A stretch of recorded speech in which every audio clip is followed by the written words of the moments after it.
Hello everyone, welcome back to this Microsoft Excel tutorial journey with me on my Knowledge Factor YouTube channel. This is the 74th session. So what do you think about the dsum from the last lecture?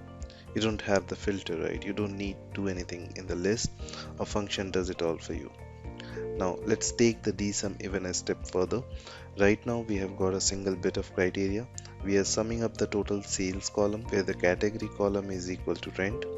Well, what if you wanted to do, I want to get a sum of the categories for rent and or I want to get it for overhead. So give me rent sum including overhead. This is what called an overstatement. We are looking for multiple criteria in a single column, right? Sum up where category is equal to rent or it's equal to software, something like that. Well, this is really easy to do with this dsum function. So take a look. I have already created the function. There it is. I have just double clicked it and it will open up the actual function for me.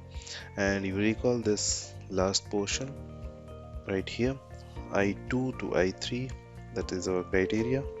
It includes the header and it includes the single set or single bit of criteria that we have added, rent. That is it, right? I'm going to hit my enter key just to close that out. So what I want now is I want rent or software. So right below rent I'm going to put in software. So now I'm going to go back to my formula, and just to make this a little bit easier I'm going to just click on this cell and I'm going to hit the little function button, and this should open up my argument window, and my criteria is the only thing that's going to change. I want to go from I2 to I4, right?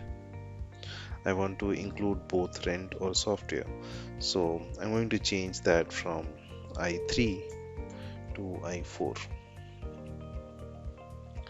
and I'll hit OK, and I have now got both of those categories in there.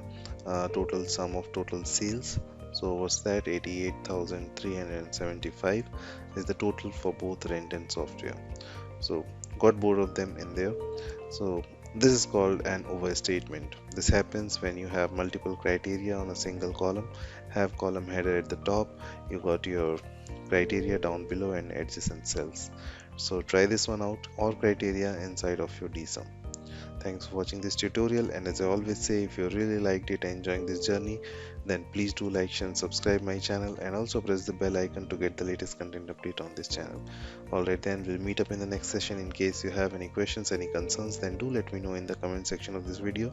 So see you in the next session. Till then, stay safe, have a great life and take very good care of yourself.